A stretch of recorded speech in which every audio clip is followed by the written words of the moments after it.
Les images de l'hélicoptère BFM TV parlent d'elles-mêmes, avec ces dizaines de camions. On rappelle, et le préfet de l'Hérault était avec nous en direct il y a quelques instants, qu'une interdiction de circuler avait été émise à partir de 17 h. Reste à voir si ces camions se sont engagés sur l'autoroute A9 avant cette interdiction ou ils l'ont outrepassée.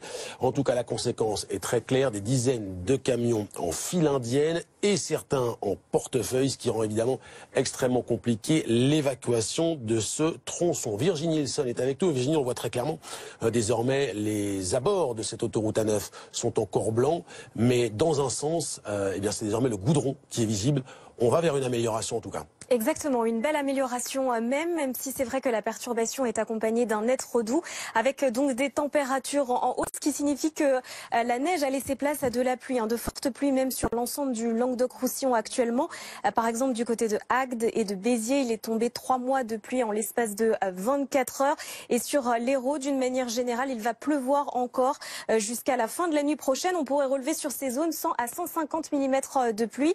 Ça s'ajoute déjà aux 50 à 100 mm qu'il est déjà tombé, donc c'est quand même assez conséquent, et ces pluies qui seront un petit peu plus éparses à partir de demain matin avec des températures en nette hausse. Attention donc au verglas pour ces véhicules qui doivent slalomer entre les poids lourds pour rejoindre une voie alternative ouverte pour l'évacuation qui prendra encore du temps.